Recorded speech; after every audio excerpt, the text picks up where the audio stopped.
Hello friends, हमारे कल के वीडियो के हिसाब से निफ्टी ने एग्जैक्टली वैसा ही मूव दिखाया। पहले सुबह एक डिप मिली, जिन्होंने बाय किया हो 22,050 के आसपास के लेवल से कल क्लोज हुआ था 22,100 के आसपास, 22,050 तकरीबन 75 पॉइंट नीचे।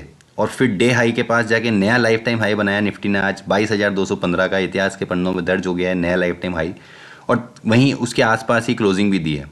अब क्या लगता है, हो चुका जो ब्रेकआउट मिलना था निफ्टी में 22,100 के ऊपर, वो ब्रेकआउट भी मिल गया है। 22,500 तक के लेवल निफ्टी में आने वाले दिनों में देखने को मिल सकते हैं। नीचे सपोर्ट के तौर पर 22,050, 22,150, 100 पॉइंट की रेंज स्ट्रॉन्ग सपोर्ट का काम करेगी। पोजिशनली जिनको लंबा सपोर्ट चाहिए, लंबा स्टॉप लॉस चाहिए बड़ा, वो 21,950 के आसपास निकल के आता है। 21,900, 950 ऊपर के लिए रेंज खुली है। खुला नीला आकाश है, निफ्टी कहीं भी जा सकता है। ऑप्शन चेन डेटा के बेस के हिसाब से देखते हैं तो 22,250, 22,300 यहाँ तक निफ्टी कल अटेम्प्ट कर सकता है जाने की। कोई भी डिप आती है बाइंग अपॉर्चुनिटी रहेगी निफ्टी में। बैंक निफ्टी एग्जैक्टली 47,000 के ऊपर का, 47,100 के ऊपर का आज जो ब्रेकआउट मिला है पॉजिटिव है।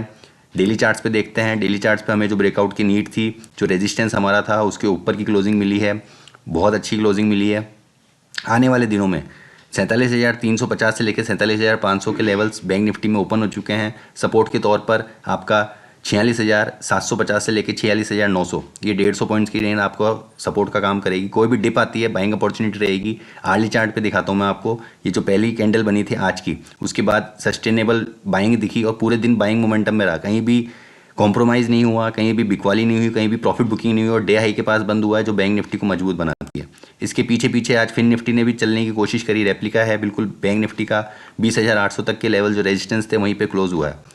अच्छे बात यही है, क्लोजिंग बेसिस पे अगर इन्होंने ये फेस किया है तो आने वाले दिनों में 21,000 के लेवल फिन निफ्टी के लिए ओपन हो चुके हैं। नीचे सपोर्ट के तौर पर 20,650, 20,500, ये 200 पॉइंट की रेंज सपोर्ट का काम करेगी। जिनको छोटा स्टॉप लॉस चाहिए वो 20,700 का स्टॉप लॉस लेके चल सकते हैं। कोई भी डिप आती है बाइंग अपॉर्चुनिटी रहेगी फिन निफ्टी में भी। 21,000 के ऊपर ब्रेकआउट मिलने पर 21,500 तक के 500 पॉइंट और ऊपर की रेंज फिन निफ्टी में खुल जाएगी आने वाले दिनों के लिए। मिड कैप निफ्टी, यहाँ पे जो हमने तेज़ी देखी थी, जो हमने बाकी इंडेक्स में बिकवाली देखी थी और इसमें एक वन वे तेज़ी देखी थी, वो प्रॉफिट बुकिंग में तब्दील हो रही है। मिड कैप निफ्टी में 11,000 जो अब एक साइकोलॉजिकल जो नया रेजिस्टेंस बना था, लाइफ टाइम हाई बना था, वही रेजिस्टेंस है। 11,050, 11,075 ये रेजिस्टेंस का काम करेगा। नीचे 10,900 से लेकर 10,925, 25 पॉइंट की रेंज सपोर्ट का काम करेगी। कोई भी डिप आती है निफ्टी मिड कैप में भी आपको बाइंग अपॉर्चुनिटी मिलेगी। तो चारों ही इंडेक्स में आपको बाइंग अपॉर्चुनिटी देखनी है, तलाशनी है। कोई भी डिप आती है बाइंग आपको करनी है, कहीं भी बिकवाली नहीं करनी है। पोजिशनली तो बिल्कुल ही नहीं करनी है। इंट्राडे में आपको डिप मिले तो आप सेल कर सकते हैं, अगर आपको सेल करना आता हो तो। चलते हैं हमारे उस शेयर के लिए जिसमें हमने कल आपको एडवाइस की थी कि अगर बॉटम बनना है तो आज ही बन जाएगा। कल जो इन्वेस्टर की न्यूज़ आई थी उसके बाद आज जो गैप अप खुला, उसके बाद पूरे दिन सस्टेनेबल रहा और 1450 का जो हमारा टारगेट था वो अचीव हो गया। आने वाले दिनों में 1480 और 1500 ये लेवल्स भी देखने को मिल सकते हैं। सपोर्ट के तौर पे आपको लेके चलना पड़ेगा 1420, 1430, ये 10 पॉइंट की रेंज सपोर्ट की रहेगी। ऊपर 1480 से लेके 1500 तक के लेवल HDFC बैंक में आने वाले दिनों में देखने को मिल सकते हैं। कोई भी डिप आती है सिप कर सकते हैं, डेली, मंथली, वीकली, जैसा आपको मन करे आप HDFC बैंक में सिप कर सकते हैं। आने वाले दिनों में ये और अच्छा आपको रिटर्न दे के दे सकता है।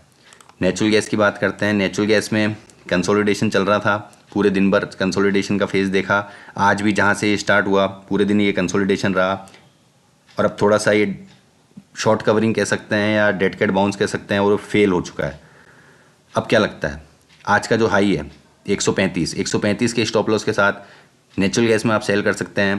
पहला टारगेट बनेगा आपका 128 रुपये का, जो कि आज का लो भी है शायद। जी हाँ, 128 का लो। तो 128, 125 इन दो टारगेट के लिए 135 के स्टॉप लॉस के साथ नेचुरल गैस में सेल कर सकते हैं। क्रूड ऑयल में थोड़े से प्रॉफिट बुकिंग देखने को मिली। आर्ली चार्ट्स पे चल रहा है चार्ट आपका। कंसोलिडेशन था, प्रॉफिट बुकिंग हुई, लोअर लेवल्स पे बाइंग मोमेंटम भी देखने को मिला। अब पिछली कैंडल का स्टॉप लॉस जो तकरीबन 6,420 के आसपास आता है, तो 6,400, 6,425 ये 25 पॉइंट्स का स्टॉप लॉस लगा के नेचुरल गैस में बाय कर सकते हैं। पहला टारगेट बनेगा आपका 6,500 का, दूसरा टारगेट बनेगा आपका 6,530 का। 6,500, 6,530 इन दो लेवल्स के लिए 6,425 के स्टॉप लॉस के साथ या कोई डिप आता है तो बाइंग अपॉर्चुनिटी रहेगी क्रूड ऑयल में। ये कुछ इंडेक्स पे, कमोडिटीज़ पे, स्टॉक्स पे मेरा व्यू था। मिलते हैं कल आपसे इसी चैनल पे, तब तक के लिए जुड़े रहिए हमारे साथ। और अच्छे स्टॉक्स में बाइंग करने के लिए कैसे ट्रेड करना है उसके लिए आप हमसे जुड़ सकते हैं। मिलते हैं कल आपसे, तब तक के लिए टेक केयर, गुड बाय।